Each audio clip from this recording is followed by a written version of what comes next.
119편 시편 119편 113절부터 120절 113절부터 120절 말씀입니다. 함께 교독하겠습니다. 제가 먼저 113절을 읽겠습니다. 내가 두 마음 품는 자들을 미워하고 주의 법을 사랑하나이다. 주는 나의 은신처요 방패시라. 내가 주의 말씀을 바라나이다. 너희 행악자들이여 나를 떠날지어다. 나는 내 하나님의 계명들을 지키리로다. 주의 말씀대로 나를 붙들어 살게 하시고 내 소망이 부끄럽지 않게 하소서. 나를 붙드소서. 그리하시면 내가 구원을 얻고 주의 율례들에 항상 주의하리이다. 주의 율례들에서 떠나는 자는 주께서 다 멸시하셨으니 그들의 속임수는 허무함이니이다. 주께서 세상의 모든 악인들을 찌꺼기같이 버리시니 그러므로 내가 주의 증거들을 사랑하나이다. 내 육체가 주를 두려워함으로 떨며 내가 또 주의 심판을 두려워하나이다. 아멘. 오늘 설교 제목을 설교를 다 원고를 쓰고 나서 제목을 바꿨어요. 제목이 미움과 사랑. 그냥 이렇게 하면 너무 드라마 제목 같으니까 미움과 사랑 그리고 두려움. 신자가 가지는, 참된 신자가 가지는 정서예요. 미움은 왜 들어오는 걸까요? 오늘 113절을 보면 내가 두 마음 품는 자들을 미워하고 주의 법을 사랑합니다. 그렇게 얘기를 하죠. 미움과 사랑. 그리고 맨 마지막 절을 보시면 두려움이란 말이 두 번 나와요. 내 육체가 주를 두려워함으로 떨며 내가 또 주의 심판을 두려워하나이다. 두려움. 신자가 마땅히 가지는 정서들이에요. 미움이라는 정서, 사랑이라는 정서, 그리고 두려움이라는 정서. 이 세 가지를 오늘 이 말씀을 통해서 살펴볼 텐데 많이 왔죠. 시편이 119편이 제일 긴 장일 뿐만 아니라 22연으로 되어 있습니다. 전부 각각 8절, 8절로 되어 있죠. 그리고 8절이 다 처음에 알파벳 히브리 알파벳의 순서대로 처음부터 끝까지 22연으로 되어 있습니다. 외우기 좋도록 그렇게 한 것이겠죠. 오늘 15연은 8절이 전부 다 사멕이라고 하는 알파벳으로 다 시작을 해요. 14연에서 우리는 거룩한 결심을 하는 시인을 봤는데 그 시인은 15연에서는 율법에 대한 신실함, 율법에 대한 신실한 태도를 얘기합니다. 여러분 결심한다고 신앙생활이라는 게 결심으로 되지 않는다는 거 다 아시죠?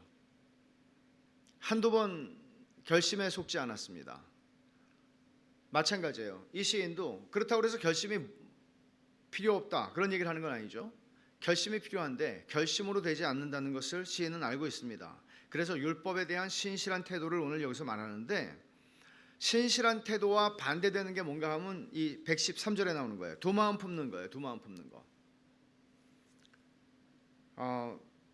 이게 얼마나 우리의 신앙을 해치는 가장 강력한 대적인지 몰라요. 두 마음을 품는 거죠. 오늘 찰스 브리지스라고 하는 분은 이 15연의 제목을 이렇게 줬어요. 두 마음을 극복하는 사람의 행로. 두 마음을 극복하는 사람의 행로. 신자의 삶을, 그러니까 두 마음을 늘 품기 쉬운 이 싸움을 하는 신자의 삶을 얼마나 잘 묘사한 건지 몰라요. 그래서 칼빈은 이렇게 말하죠. 하나님을 바르게 섬기는데 전념하려면 자신의 악한 성향과 자신 앞에 올 수 있는 온갖 유혹들을 묵상하고 그것들에서 물러서야 합니다. 우리는 인간 마음이 얼마나 깊은지 그리고 그것이 욕망과 얼마나 얽혀 있는지 압니다. 온갖 유혹들을 묵상하라고 얘기를 하죠. 칼빈은 알아야 된다는 얘기예요. 그러니까 내가 어떻게 넘어지는지 알아야 된다는 얘기예요. 어떤 사람들은 돈에 넘어지는 사람들 굉장히 많아요. 어떤 사람들은 어떤 성적인 것들 또는 어떤 사람 다 그 어떤 자기가 가지고 있는 약함이 있어요. 근데 우리가 하나님을 제대로 바르게 섬기려면 그런 유혹들이 어떤 방식으로 나에게 어떻게 오는지를 알아야 된단 말이에요. 그리고 그것에서 물러나야 한다는 거죠. 그리고 얼마나 그게 교묘하게 얽혀 있고 꼬여 있는지를 알아야 합니다. 예레미야 17장 9절에서 이렇게 말씀했죠. 만물보다 거짓되고 심히 부패한 것은 마음이라 누가 능히 이를 알리요. 만물보다 거짓되고 심히 부패한 것은 마음이라고 그러는데 이것은 일반적인 얘기가 아니고 바로 저와 여러분의 마음입니다. 예외가 없습니다. 그래서 오늘 본문에서 우리는 신자의 미움과 사랑과 두려움이라고 하는 정서를 볼 텐데, 자연스러운 정서예요. 참된 신자에게는. 그 자연스러운 정서가 한쪽 양면과 같은, 동전의 양면 같은 건데 한편으로는 미움이고 한편은 사랑이에요. 근데 그 미움은 여기서 특별히 특정하는 것은 뭔가 하면 두 마음 품는 자들에 대한 미움이에요. 그리고 또 하나는 하나님 말씀에 대한 사랑이에요. 이 두 가지는 같이 가요. 여기 두 마음을 품는다라는 표현이 있는데, 두 마음이라는 거는 이런 거죠. 이중적인 마음, 나뉘어진 마음, 뭐 다 같은 말이죠. 그리고 이 두 마음을 품는다는 히브리 말 자체는 허망하고 무익하다는 뜻이 있어요. 그러니까 이거는 이도 저도 아니라는 거예요. 값을 매길 수 없다는 거예요. 아무 값도 매겨질 수 없는 그런 거란, 가치가 없다는 얘기죠. 이 두 마음을 품는이라고 하는 이 단어는, 히브리 단어는 여기서만 딱 한 번 나와요. 근데 이 같은 어근을 가지고 엘리야 선지자가 말한 게 하나 있는데, 그게 뭔가 하면 갈멜산에 이제 백성들을 모았잖아요. 그리고 850명의 거짓 선지자들, 바알 선지자들을 불렀습니다. 그리고 대결을 하죠. 열왕기상 18장의 얘기예요. 거기서 엘리야가 백성들에게 이렇게 말합니다. 너희가 어느 때까지 둘 사이에서 머뭇머뭇하려느냐. 여호와가 만일 하나님이면 그를 따르고 바알이 만일 하나님이면 그를 따를지니라 하니 백성이 말 한마디도 대답하지 아니하는지라. 그러니까 백성들의 태도는 언제나 이런 태도였다는 거죠. 엘리야가 바라볼 때 지금 바알 선지자들과 대결을 하는 입장에서 그들은 한 발은 바알에게, 한 발은 여호와 하나님께 대고 있었다는 거예요. 너희가 어떻게 둘 사이에서 머뭇머뭇하려느냐. 이 머뭇머뭇한다는 게 여기 두 마음을 품었다는 거 어근이 같아요. 같은 단어는 아니지만 정확하게 이걸 얘기하는 겁니다. 근데 여러분, 얼마나 많은 신자들이 이런 상태에서 살아갑니까? 남의 얘기입니까 이것이? 우리는 얼마나 크게 다릅니까? 얼마나 우리는 나뉘어지지 않은 전심으로, 정한 마음으로, 싱글 마인드, 정한 마음, 딱 하나로 정한 마음으로 가느냐, 하나님을 섬기는가. 그러니까 오늘 이 본문은 정신이 번쩍 나게 하는 말씀이에요. 사실 시인은 두 마음 품는 자들을 미워한다고 말하죠. 엘리야 시대의 백성들처럼 머뭇머뭇하는 사람들을 미워한다는 거예요. 그들은 다 하나님을 섬긴다고 하는 하나님의 백성들이었어요. 그들 스스로는 우리는 이스라엘 백성이고 우리는 아브라함의 자손이라고 말하는 사람들이었어요. 우리 예수를 믿는다고 말하는 사람들이라고요. 성경에서 이 두 마음에 대해서 신약 성경에서도 말씀하고 있는데, 두 마음이라는 것은 성경에서 보는 관점은 이런 거예요. 신앙이 불확실하거나 연약하거나 미숙해서 두 마음으로 간다가 아니라 두 마음은 악한 거예요.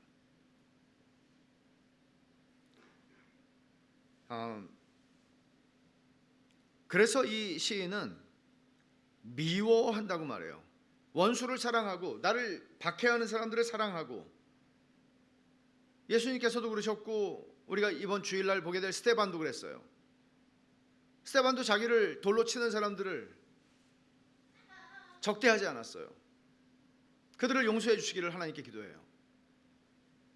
그러나 성경이 보는 관점에서 그 사람들은 사실은 바울이 사울로서 박해를 할 때 그는 두 마음이 아니었어요. 그는 오직 한나의 마음으로 전념하여 그 일을 했어요. 근데 문제는 뭔가 하면 예수를 믿는다고 하는 사람 가운데서 이스라엘 백성들이 바로 그 얘기예요. 지금 이 시편 119편을 쓰고 있는 시인의 상황, 다윗이라고 많은 분들이 얘기를 하는데 뭐 확정하고 있지는 않지만 본문에서 다윗이 살아가고 있는 삶의 정황 속에서 궁궐 안에 있는 사람들이요.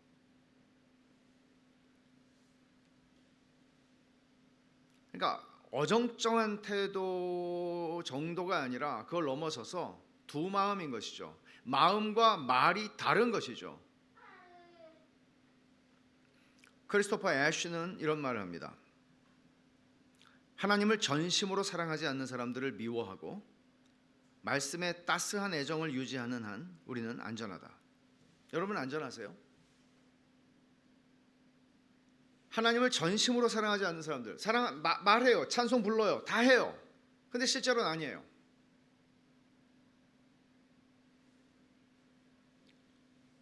여기서 우리가 구별해야 하는 것은 이런 것입니다. 내 연약함을 가지고 이걸 가지고 조금 이따 보겠지만 116절에 주의 말씀대로 나를 붙들어 살게 하시고, 주님 나를 붙들어 주지 않으면 내가 두 마음으로부터 나를 극복할 수가 없습니다. 이런 태도를 말하는 게 아니고요, 두 마음을 가지고 가는 거예요. 이런 사람들을 미워한다고 얘기하는 겁니다. 두 마음은 죄인의 본성입니다. 주의 은혜로 성령께서 내 마음을 새롭게 하지 않았을 때, 거듭나지 않았을 때 그 마음에서 나오는 자연스러운 본능적 반응이 두 마음입니다. 로마서 7장 21절과 23절 한번 찾아봅시다. 로마서 7장, 우리는 언제 로마서를 우리가 살피겠지만 이 로마서 7장은 굉장히 어려운 부분이에요. 이게 바울이 거듭난 사람으로서 하는 고백입니까? 아니면 바울이 거듭나기 전에 율법이 그 안에서 작용하기 시작했을 때 하는 고백입니까? 굉장히 학자마다 달라요. 근데 7장 21절을 보면, 그러므로 내가 한 법을 깨달았노니고 선을 행하기 원하는 나에게 악이 함께 있는 것이로다. 이건 분명히 성령께서 그 사람 안에 어떤 일을 했기 때문에 깨닫게 되는 거예요. 바울은 자기가 하는 것이 하나님을 섬기는 도리라고 여기고 열심히 했던 사람이에요. 근데 드디어 깨닫게 되죠. 자기 안에서 싸움이 있다는 것을 깨닫게 되죠. 23절, 내 지체 속에서 한 다른 법이 내 마음의 법과 싸워 내 지체 속에 있는 죄의 법으로 나를 사로잡는 것을 보는도다. 그러니까 여러분, 신자, 지금 7장에 대한 판단은 자취하더라도 신자들은 이런 마음을 가집니다. 예를 들어 고린도후서 10장 5절에 말씀한 건데, 하나님 아는 것을 대적하여 높아진 것을 다 무너뜨리고 모든 생각을 사로잡아 그리스도에게 복종하고 싶은 갈망이 있습니다. 내 안에 교만하여 내가 잘났고 내가 하나님보다 더 절대적 척도가 될 수 있다고 생각하는 그런 태도들을 다 하나님 앞에서 복종시키고 싶은 겁니다. 깨뜨리고 싶은 겁니다. 그런 갈망이 있죠. 고린도전서 7장 35절 말씀 한번 찾아봅시다. 고린도전서, 여러분 신자들 안에 있는 이런 갈망들이 있어요. 7장 35절입니다. 내가 이것을 말함은 너희의 유익을 위하며 너희에게 올무를 놓으려 함이 아니니 오직 너희로 하여금, 자 보세요, 뭐라고 그래요? 이치에 합당하게 하여 흐트러짐이 없이 주를 섬기게 하려 함이라. 우리는 성령이 내 안에 역사하시면 우리의 마음에는 이런 마음이 생깁니다. 하나님을 그저 대충 섬길 수 있다고 생각하는 태도를 가지고 있다면 그 사람은 거듭난 사람일 수 없습니다. 거듭난 사람은 하나님이 어떤 분인지를 압니다. 그리고 하나님을 내가 전심으로 섬겨야 된다는 사실을 압니다. 그리고 그렇게 하지 못하는 나의 두 마음의 작동들 때문에 하나님 앞에 괴로워하며 은혜를 구합니다. 그러나 기본적으로 자칭 그리스도인이며 사람들도 나를 그리스도인으로 여겨주고 있는데, 하나님을 대충 이만큼 섬기면 괜찮다고 스스로 만족하고 생각하는 사람, 그는 그리스도인일 수 없습니다. 그게 두 마음입니다. 여기서 뭐라고 그래요? 바울은 흐트러짐이 없이 주를 섬기고 싶은 것, 이거는 그리스도인들의 갈망입니다. 여러분, 뭐 흐트러지게 그냥 살고 싶습니까? 하나님을 섬기는데 그렇게 살고 싶지 않죠. 거듭난 하나님의 은혜를 받은 사람들은 흐트러짐 없이 주를 섬기고 싶어요. 잘 안 돼서 회개하고 잘 안 돼서 은혜를 구해요. 이런 마음이 있죠. 시편 기자처럼 57편 7절에 말한 것처럼, 하나님 내 마음이 확정되었고 확정되었사오니 내가 노래하고 내가 찬송하리이다. 이렇게 고백하고 싶죠. 하지만 실제 우리 삶 속에서는 하나님의 언약 백성이라는 것, 내가 하나님의 언약 아래에 있는 하나님의 자녀라는 거, 아들이라는 거, 딸이라는 거 잊어버리고 살 때 너무 많죠. 두 마음은 우리 영혼에 영향을 미치는데 어떤 식으로 영향을 미쳐서 우리 신앙을 무너뜨리나 하면, 하나님과의 사귐을 무뎌지게 만듭니다. 감각을. 하나님하고 굉장히 기도하는 게 즐거웠어요. 내 기도하는 한 시간, 그때가 가장 즐겁다라고 고백했어요. 근데 어느새 5분 10분을 기도하는데 독백하는 것 같아요. 기도 같지가 않아요. 기쁨이 없어요. 두 마음 때문입니다. 두 마음은 아가서 2장 15절에서 말한 포도원을 허는 작은 여우입니다. 포도원을 허는 작은 여우라고 하는 비유가 왜 나오죠? 술람미 여인이 솔로몬과 아름다운 사랑의 관계를 누리고 있는데, 즐기고 있는데 그 관계를 깨트리는 거죠. 가만히 와서 살살살살 파서 흐트러뜨리는 거죠. 두 마음이 깊어지고 길어지고 자리를 잡게 되면 신자 안에서 하나님의 자녀라는 확신은 사라지게 됩니다. 내가 하나님의 자녀가 맞나? 두 마음을 가지고도 확신을 가진다면 그는 정령 화인 맞은 것입니다. 칼빈의 말입니다. 사탄은 안팎으로 우리 마음의 허영심을 자극하고 있다는 것을 깨달아야 합니다. 우리 안에 공상과 탐욕을 잘라내기까지는 우리가 하나님을 섬기는 데 전념하는 목적을 지향하기는 불가능합니다. 그러니까 잘라낼 때까지는 이 허영심과 자만과 탐욕과 이런 것들 잘라내기까지는 두 마음이죠. 두 마음을 우리가 중단시킬 때까지는 우리가 전념해서 하나님을 섬길 수 없다는 것입니다. 그래서 그는 이렇게 말하죠. 계속해서 하나님의 율법을 사랑하려면 우리는 이 모든 걸 제거해야 합니다. 그러니까 여기서 113절에서 두 마음 품는 자들 미워하고 주의 법을 사랑합니다. 이거는 같이 가는 거예요. 내가 주님의 법을 사랑하는 만큼 내가 두 마음 품는 자들을 미워하게 돼 있고, 이걸 또 하면서 우리는 주님의 말씀을 더 사랑하게 되는 거예요. 근데 오늘날처럼 신자들의 마음을 다양하게 다각도에서 유혹하는 시대가 있었을까 싶습니다. 너무너무 놀랍습니다. 그러니까 오늘날 우리가 당면하고 있는 신앙의 싸움은 만만치 않은 것이죠. 그리고 오늘날 신자들이 영적으로 굉장히 무력한 것은 이유가 있는 것입니다. 이런 두 마음과 관련이 되어 있는 것입니다. 신이 두 마음을 품는 자들을 미워한다고 한 거 여러분 잊지 마십시오. 미워한다고 그는 말했습니다. 이거는 우리가 대충 인생을 살면서 다 좋은 관계를 적정하게 유지하고 싶어 하죠. 누가 이렇게 관계를 미워한다는 얘기는 단절한다는 얘기거든요. 그렇게 어떻게 단절할 수 있겠어요? 그러려면 하나님의 편에 서는 용기가 필요한 것이죠. 하나님의 말씀에 대한 사랑만큼 용기가 생기고 미워하게 되는 것이죠. 115절을 보면 113절에서 115절로 넘어갑니다. 너희 행악자들이여 나를 떠날지어다 나는 내 하나님의 계명들을 지키리로다 그래요. 이 행악자라고 하는 것은 두 마음 품는 자들을 그대로 받아서 한 말이에요. 그러니까 두 마음 품는 사람들이여 나를 떠나라고 말하죠. 왜냐하면 행악자들의 목적은 언제나 하나님을 섬기려는 사람들의 마음의 평안을 빼앗아가는 거니까.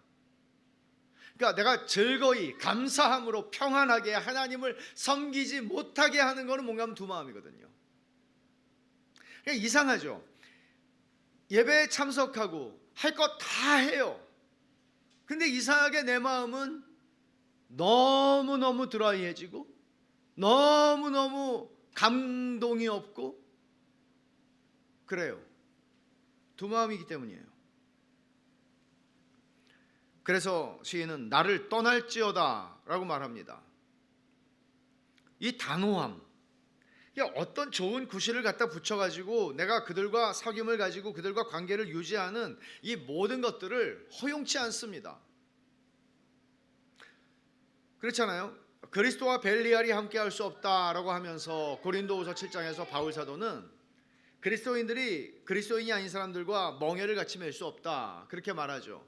이거는 우리가 결혼에 대한 말씀이라고 많이 이해를 하지만 이 본문 자체는 결혼에 대한 말씀이 아니고 사실은 고린도 교회에 가만히 들어온 거짓 교사들 그리고 그들을 추종하는 사람들을 교회에서 내보내야 한다는 얘기를 할 때 이 말씀을 쓴 거예요 사실은. 그러나 결혼이나 사업이나 이런 데 적용할 수는 있어요. 그러나 이거를 예를 들어 한번 생각해 보세요.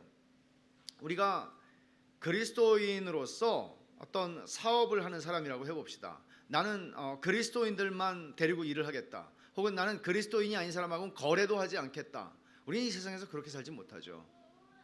그러나 우리가 사업관계 속에서 사람들과 맺고 살아가는 많은 관계들이 있는데 그 잘못된 게 아니죠. 그러나 그렇게 하지 않을 수 없는 상황 가운데 내 삶의 많은 부분이 불신자들과 많은 것들을 이야기하고 그들과 시간을 보내야 하는 것들일 때에는 우리는 더더욱 겸손하게 하나님의 은혜를 구하며 깨어서 이 관계들을 가지고 가야 합니다. 왜냐하면 두 마음을 품기가 굉장히 쉽기 때문이죠. 영향을 받는다는 거예요. 성경에서 얘기하는 거는 우리가 누구와 사귐을 가지느냐 하는 게 굉장히 중요한 문제거든요. 그러니까 결혼은 두 말할 것도 없는 것이죠.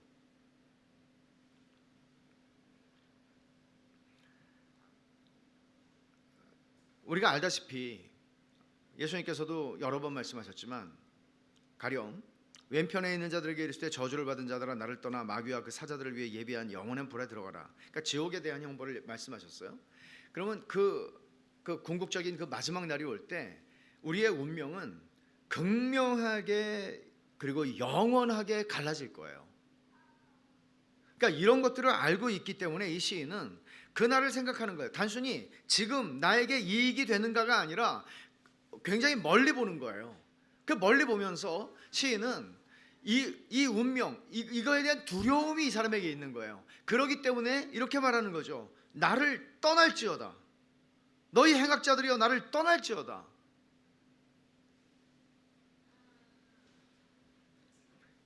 우리는 세상의 정신을 가지고 하나님 섬길 수 없죠. 두 마음을 품고 하나님과 교제할 수 없습니다.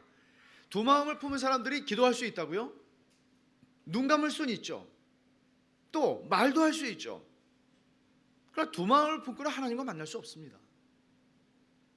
두 마음을 품은 자들을 하나님께서 미워하시니까요. 결국 지옥에 들어갈 행악자들은 어떤 사람들인가 하면 두 마음을 품은 사람들입니다. 우리의 생각과 태도와 행동의 유일한 척도가 성경이지 우리의 이성도 우리의 판단력도 아닙니다. 이 말씀 앞에서 우리는 우리 대인관계를 점검할 필요가 있어요. 내가 어떤 사람들과 많은 시간을 보내는가 하는 것입니다. 이런 의미에서 사실 가정은 교회입니다. 가정은 교회입니다. 여러분들이 신앙이 신실한 두 마음을 품지 않은 신실한 남편, 신실한 아내와 함께 한다면 여러분들의 신앙은 편안하게 성장할 것입니다. 여러분들의 부모가 신실한 하나님을 섬기는 한 마음으로 하나님을 섬기는 분들이고 여러분들의 자녀들이 한 마음으로 하나님을 섬기는 사람들이라면 평안히 신앙은 성장할 것입니다. 그것도 더 힘을 붓겠죠. 힘이 붙겠죠.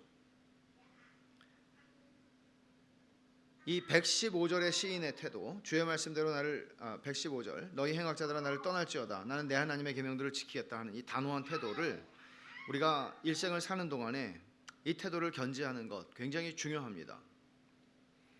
그리고 교회가 가야 하는 방향이란 무엇인가 하면 우리가 이런 태도를 견지하면서 정말 하나님을 향해서 한 마음을 가진 사람들이 계속해서 더하여지고 그 방향으로 가는 것입니다.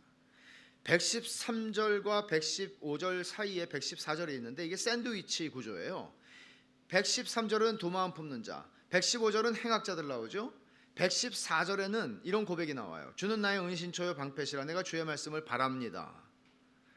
그러니까 시인은 미워합니다. 그리고 나를 떠나라 그렇게 말하지만 실제로 자기 자신이 이것만으로 자기의 마음과 믿음을 지킬 수 있다는 것 확신하지 않아요. 그래서 그는 주는 나의 은신처 방패라고 고백하는 겁니다. 믿음으로 주님을 의지하지 않으면은 내가 두 마음이라는 원수를 대항할 힘이 없구나 하는 걸 인정하는 겁니다. 그래서 그는 114절에 주는 나의 은신처 방패시라 내가 주의 말씀을 바랍니다 라고 고백하는 거죠. 이제 116절과 117절을 보게 되는데 8절이잖아요 전부. 앞에 3절 뒤에 3절 빼고 2절이 116, 117절인데 이게 중간에 있는 기도예요. 기도인데 이 기도의 내용이 뭔가 하면 2절이 다 붙들어 주세요라는 기도예요. 붙들어 주세요라는 기도예요. 그러니까 114절에서 내가 두 마음 품은 자 미워하고 그들에게 나를 떠나라고 말했습니다. 하지만 이것으로 내가 나를 지킬 수는 없습니다. 그래서 이제 기도하는 거예요.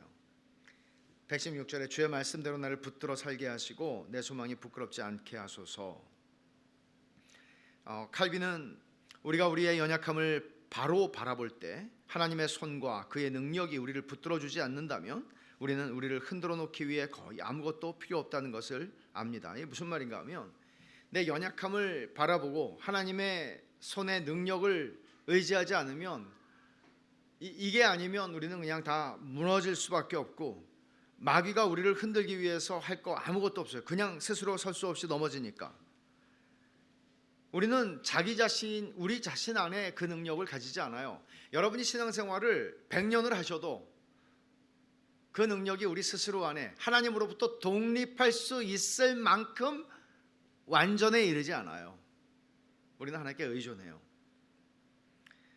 재미있는 이 설교를 준비하면서 재미있는 그 교회 역사의 한 토막을 발견하게 되었는데, 중세 베네딕트 수도회라고 있잖아요.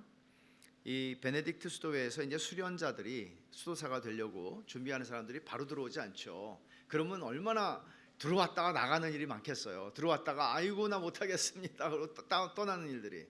그러니까 엄격하게 할수록 일생을 수도사로 헌신한 사람들이 그 길을 걸어갈 수 있겠죠. 그러니까 수도사가 되기 위해서 수련자의 기간을 가지게 되는데, 그 기간이 이제 다 끝날 때 입회식을 하게 돼요. 근데 이때 이 말씀을 읽어요. 이제 그 수련 준비 기간이 끝난 사람이 두 팔을 벌리고 이 116절을 3번을 낭독을 한다고 그래요. 주의 말씀대로 나를 붙들어 살게 하시고 내 소망이 부끄럽지 않게 하소서. 주의 말씀대로 나를 붙들어 살게 하시고 내 소망이 부끄럽지 않게. 3번을 읽어요. 그러면 그 공동체는 이미 일생을 수도사로 살아가고 있는 분들이겠죠. 그분들이 글로리아 파트리라고 하는 이 송영이죠. 영광이 성부와 성자와 성령께 처음과 같이 이제와 항상 영원히 아멘이라고 합창을 합니다. 그러니까 수도사의 헌신은 모든 영광을 받기 합당하신 성삼위 하나님이 그를 붙들어 주시는 은혜에 달려 있는 것이지, 그가 아무리 대단한 결심과 헌신을 했다 해도 그 사람의 결심과 헌신이 그를 일생 붙잡아 주지 않는다는 것입니다. 적용을 이렇게 할 수 있죠. 하나님은 우리를 수도원에 들어가서 일평생 수도사가 되라고 부르시지 않았습니다. 우리를 그리스도인으로 부르셨습니다. 그러나 저는 그 삶이 두 가지가 특별히 다를 건 없다고 생각을 합니다. 여러분의 삶의 일생을 여러분이 스스로 지킬 수 있다고 생각하지는 않으시겠죠. 못 지킵니다. 일생이 아니라 1년도 못 갑니다. 한 달도 못 가죠. 그래서 우리는 수도사가 헌신하면서 116절을 가지고 3번을 기도하는 것처럼 우리는 어쩌면 매일 이 기도를 해야 하는지도 모릅니다. 그래서 제가 아까 예배 시작하기 전에 나를 붙드사 이 찬송을 여러분들이 한동안 매일 불러보시라고 권한 겁니다. 이런 기도, 이 116절에 있는 이런 기도는 두 마음을 극복하는 삶이 결심으로 되지 않는다는 것을 고백하는 것입니다. 우리는 은혜가 필요합니다. 붙들어 주셔야 합니다, 주님이. 그래서 히브리서 기자는 이렇게 권면하잖아요. 그러므로 우리는 긍휼하심을 받고 때를 따라 돕는 은혜를 얻기 위하여 은혜의 보좌 앞에 담대히 나아갈 것이니라. 때를 따라 돕는 은혜가 필요한 거죠. 시시때때로 은혜가 필요한 거죠. 그리고 그 은혜가 필요한데 우리는 1년에 한 번 대속죄일날 지성소에 들어가는 게 아니라 언제든지 은혜의 보좌 앞에 나갈 수 있다는 얘기죠. 시인은 116절 하반절에 내 소망이 부끄럽지 않게 하소서라고 기도합니다. 우리가 주님의 은혜에 붙들리면 붙들릴수록, 그것을 내가 알면 알수록 우리는 우리의 소망이 확실해지는 것을 경험하게 될 것입니다. 여러분의 시야가 밝아질 겁니다. 목적지가 훤히 보일 겁니다. 주님이 나를 붙들어 주시는 만큼, 내 힘으로 가는 만큼 우리는 율법의 산을 오를 가능성이 큽니다.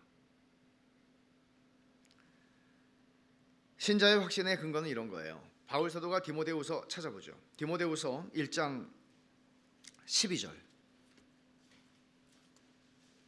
너무 덥지 않아요? 히터를 조금 조정을 해야 될 것 같아요.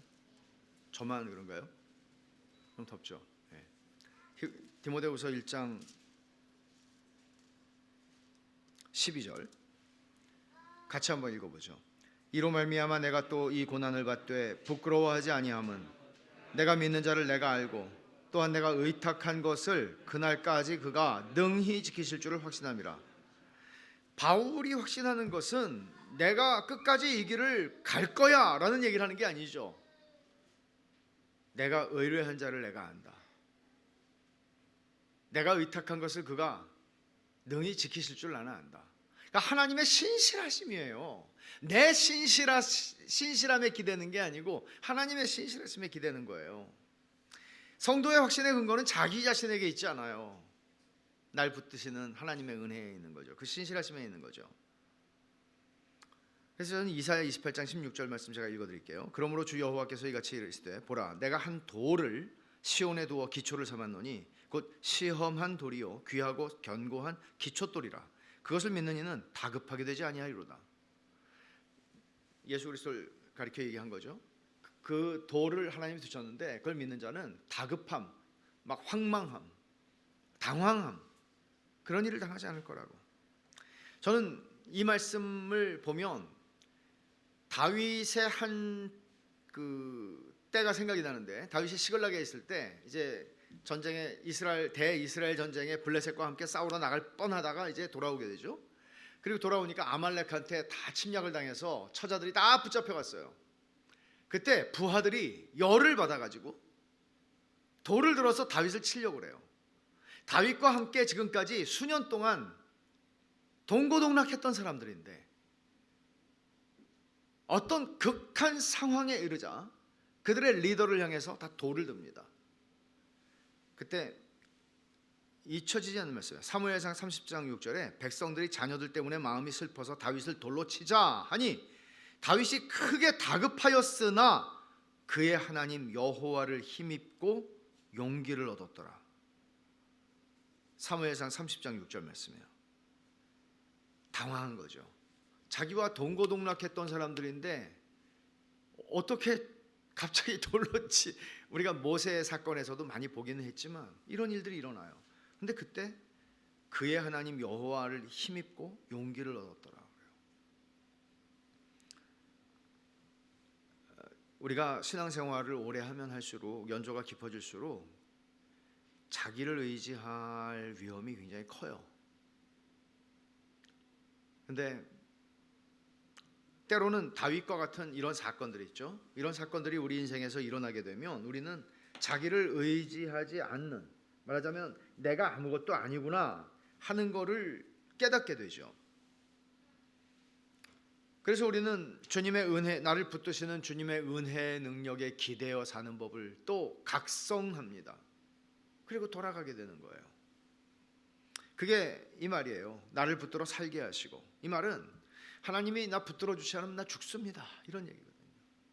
하나님이 나를 붙들어 주시 않으면 나 죽어요. 붙들어 주세요. 절박하게. 여러분, 이것이 여러분의 인생의 어떤 순간순간들이 아니라 일생 여러분들이 견지하셔야 하는 태도입니다. 간구는 117절로 이어지는데 내용은 똑같아요. 나를 붙드소서. 그리하시면 내가 구원을 얻고 내가 살겠고 주의 율례들에 항상 주의하리이다. 우리가 사는 동안에 여러분 얼마나 여러분들은 공감하세요? 시편 73편을 한번 펴봅시다. 73편 2절을 한번 보세요. 나는 거의 넘어질 뻔하였고 나의 걸음이 미끄러질 뻔하였으니. 여러분, 우리 인생을 살면서, 우리 신앙생활을 하면서 우리가 이런 때가 얼마나 많습니까? 거의 미끄러질 뻔하고 거의 넘어질 뻔하는 때가 얼마나 많습니까? 시험에 드는 거죠. 그래서 주님은 시험에 들지 않도록 기도하라고 말씀하신 거잖아요. 이런 때가 정말 많아요. 근데 이럴 때 우리가 기억해야 하는 말씀들이 있거든요. 가령 이 말씀을 펴놓으세요. 가령 시편 94편 18절에 여호와여 나의 발이 미끄러진다고 말할 때에 주의 인자하심이 나를 붙드셨사오며 그래요. 아니 미끄러지는데 도리가 어디 있어요? 미끄러지는데 내가 뭘 잡아요? 기름칠을 해놓은 미끄럼틀에서 내가 어떻게 안 미끄러질 수 있어요? 여호와여 나의 발이 미끄러진다고 말할 때에 시편 73편 2절이죠. 지금 읽은 거는 94편 18절이에요. 내 발이 미끄러진다고 말할 때 주의 인자하심이 나를 붙드셨사오며 주님의 헤세드가 그 언약의 신실한 사랑으로 나를 붙드셨습니다라고 고백하는 거예요. 또 시편 63편 8절에는 내 영혼이 주를 가까이 따르니 주의 오른손이 나를 붙드시거니와. 그리고 오늘 73편 23절 보세요. 내가 항상 주와 함께하니 주께서 내 오른손을 붙드셨나이다. 주의 교훈으로 나를 인도하시고 후에는 영광으로 나를 영접하시리니. 얼마나 놀라운 확신입니까? 이게 미끄러진다고 말하는 이 사람이 하는 고백이잖아요. 미끄러진다고 말하는 사람이 하나님의 오른손이 나를 붙들어 주신다고. 바울 사도가 선줄로 생각하는 자는 넘어질까 조심하라. 고린도전서 10장에서 그렇게 말씀하죠. 교만할 수 없다는 얘기예요. 자신만만한 베드로에게 주님이 하신 말씀을 여러분 들어보세요. 시몬아 보라 사탄이 너희를 밀 까부르듯 하려고 요구하였으나 그러나 내가 너를 위하여 네 믿음이 떨어지지 않기를 기도하였노니 너는 돌이킨 후에 내 형제를 굳게 하라. 주님이 이 말씀을 하신 것은 베드로에게, 자신만만한 사람이죠 베드로가. 근데 주님이 내가 너를 위해서 기도했어. 주님이 우리를 붙들어 주시는 주님의 방법이죠. 저는 그런 생각을 합니다. 내가 미끄러질 때가 있었는데 왜 안 죽고 살았지? 왜 안 죽고 살았지? 지금 살아있으니까 주님이 나를 위해서 기도하셨구나. 주님이 그 오른손으로 그 인자하심으로 나를 붙드셨구나. 우리는 붙드시는 은혜 덕분에 사는 겁니다. 두 마음을 품은 악인들에게 둘러싸여 있는 시인은 자기 마음의 연약함을 압니다. 그는 자고하지 않습니다. 나는 괜찮아 라고 말하지 않습니다. 하나님의 은혜로 붙들어 주시지 않으면 자기도 자기의 죄성의 작동 때문에 얼마든지 그렇게 될 수 있다는 걸 그는 너무나 잘 압니다. 그러니까 아이러니하게도 성도는 자신의 연약함을 인식할 때 참된 확신에 이르게 돼요. 내가 얼마나 연약한지를 알 때 내가 확신에 이르게 된다고요. 그래서 소망이, 우리의 소망이라고 하는 하나님을 향한 소망이 두려움과 함께 조화를 이룰 때 거기서 진짜 확신이 나와요. 이게 아니면 이런 두려움이 없는 소망 같은 것들은 그저 아주 나이브한 사람들이 또는 아주 그냥 낙관적인 그런 인생관을 가진 사람들이 가지는 그런 것들은 그건 참된 확신이 아니죠. 그러니까 자신만만한 사람은 자기를 믿지 않는 법을 배우는 거고, 또 두려움에 찬 사람은 주님을 의지하면서 그 믿음으로 말미암아 나오는 용기를 배우는 것이죠. 그래서 하나님은 자녀들에게 두려워하지 말라는 말씀이 성경에 굉장히 많잖아요. 두려워하지 말라. 내가 너와 함께함이라. 놀라지 말라. 난 네 하나님이 됨이라. 내가 너를 굳세게 하리라. 참으로 너를 도와주리라. 참으로 나의 의로운 오른손으로 너를 붙들리라 라고 말하잖아요. 이 말 두려워하지 말라는 거는 우리를 붙드시는 이거 하나님의 언어예요. 우리는 누구를 향해서 두려워하지 말라고 말하기 어려워요. 당신의 오른손으로 우리를 붙드실 수 있는 하나님만이, 이거 하나님의 언어예요. 두려워하지 마. 두려워하지 마. 시인은 이어지는 세 절, 마지막 세 절이죠. 118, 119, 120절이에요. 여기서 신자가 인생을 사는 동안 품어야 할 마땅한 두려움에 대해서 말하는데, 이 두려움은 악인들이 받게 되는 심판을 생각할 때 가지는 두려움이에요. 저는 이런 두려움이 신자들에게 마땅한 두려움이 되어야 한다고 생각합니다. 왜냐하면 이런 두려움이 없으면 조금 아까 말한 것처럼 우리의 소망이 참된 소망이 되기가 어려워요. 두려워 말라고 주님이 말씀하셨고 그것이 하나님의 언어라고 말했는데 두려움을 가지라고? 이게 무슨 이게 모순인가라고 여러분 생각하십니까? 그렇지 않습니다. 여러분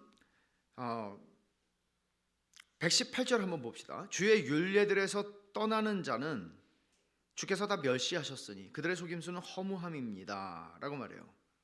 그러니까 주님의 말씀에서 떠나는 게 어떤 대가를 치르는지를 시인은 알아요. 주님의 말씀에 대해서 내가 어떤 태도를 가지느냐 하는 것이 내 인생이 아니라 내 영혼을 결정한다는 사실을 그는 알아요. 내가 말씀에 대해서 어떤 태도를 가지느냐 하는 것이. 너무나 이걸 잘 알아요. 그래서 119절에서 이렇게 말하죠.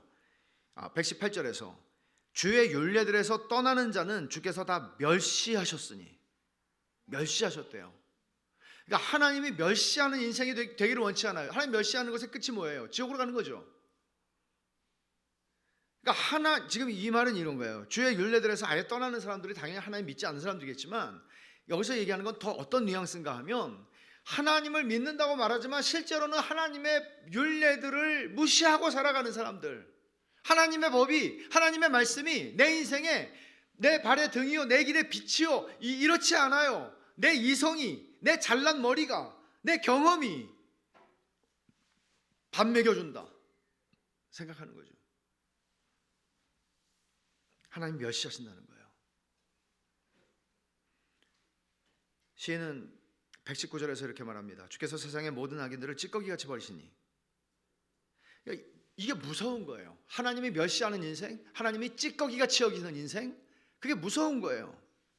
그러니까 하나님의 관점에서 지금 두 마음 품은 자들을 보는 거예요. 지금 하나님이 어떻게 두 마음 품은 자들을 보시는가? 멸시하시죠. 그리고 찌꺼기같이 여기시죠. 음식물 쓰레기같이 여기시는 거예요.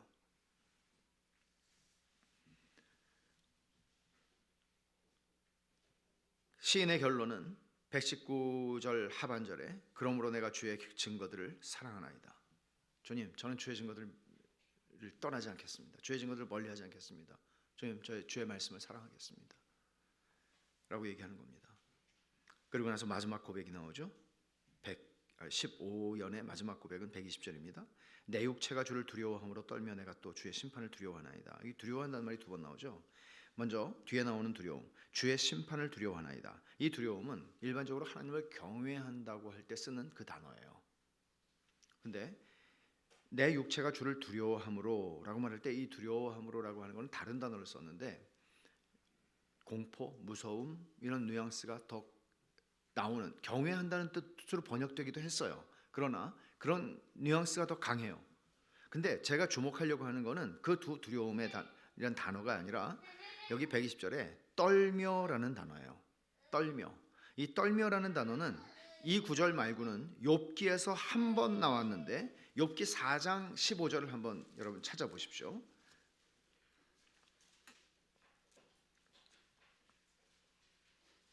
욥기 4장 15절에 한 번 더 쓰였어요. 이 단어가 엘리바스가 하는 말인데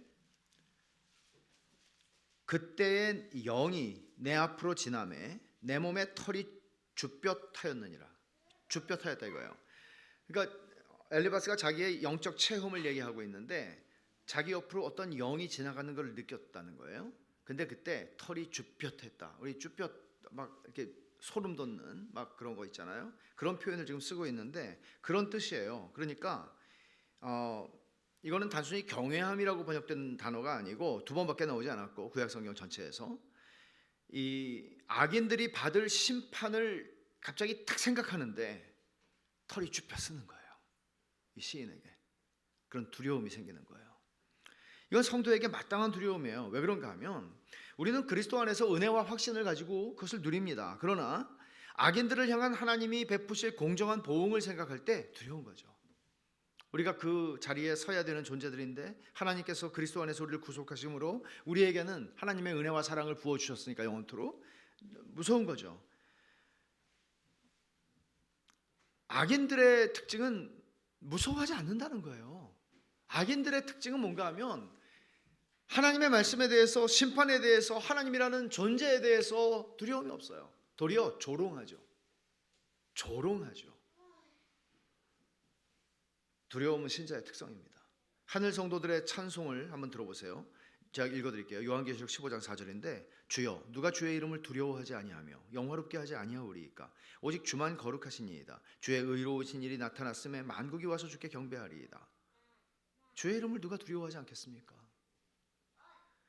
이런 두려움은 신자에게 마땅하다는 의미로 제가 말씀드리는 건 뭔가 하면 믿음이 없어서 가지는 두려움이 아니고 믿음이 있기 때문에 가지는 두려움이기 때문이에요. 하나님을 믿기 때문에, 그리고 그분이 하나님이 거룩하시고 공의로우신 분임을 믿기 때문에, 하나님의 심판이 있는 걸 믿기 때문에, 하나님이 멸시하는 자들을 어떻게 심판하시는 것을 성경이 설명하고 있는 걸 내가 알기 때문에 가지는 두려움이에요. 이것은 자신이 당할 운명에 대한 두려움이 아니라 악인들이 받을 하나님의 공의로운 심판에 대한 두려움입니다. 그래서 성도들을 권면할 때 히브리서 기자가 특별히 균형을 잃지 않으면서 말을 하는데 히브리서 12장 28절 29절에서 이렇게 말해요. 그러므로 우리가 흔들리지 않는 나라를 받았은즉 은혜를 받자. 이로 말미암아 경건함과 두려움으로 하나님을 기쁘시게 섬길지니 우리 하나님은 소멸하는 불이다. 이런 말을 왜 하죠? 하나님은 사랑이시다라고 말해야 되는데 이 대목에서 우리 기쁘게 하나님 섬깁시다. 두려움으로 하나님 섬깁시다. 하나님은 소멸하는 불입니다.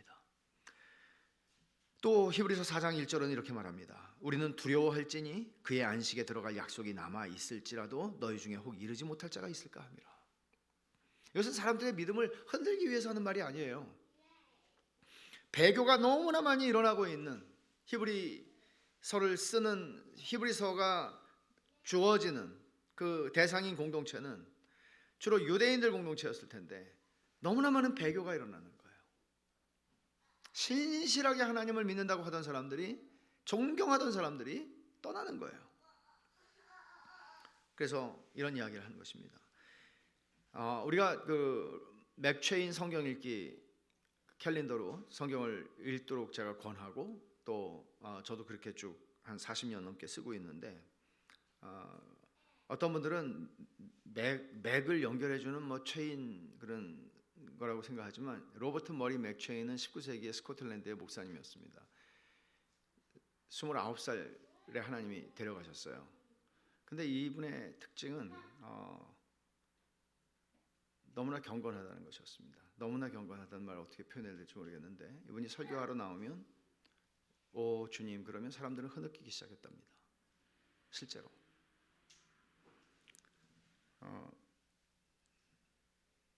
로버트 머리 맥체인이 자기의 개인 일지에 이런 말을 썼어요. 그리스도인이라 자처한 사람들이 죄악에 빠져드는 모습을 보면 두렵고 떨린다. 그들이 저지른 죄악에 대해 듣거나 보면 두려움 때문에 마음이 힘들어 기도를 더 멀리하게 된다.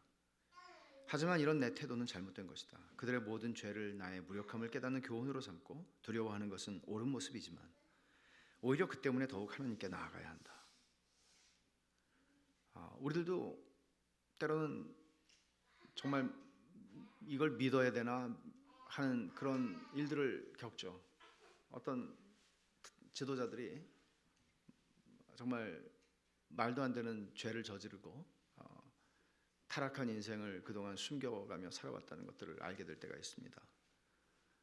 그럴 때 우리는 실망했다고 그러고 욕하기도 쉽지만 사실 맥체인이 가졌던 태도는 두려움이었습니다. 저들이 하나님 앞에 받게 될 두려움, 심판에 대한 두려움입니다. 히브리서 기자는 이렇게 말합니다. 우리가 이같이 큰 구원을 등한히 여기면 어찌 그 보응을 피하리요.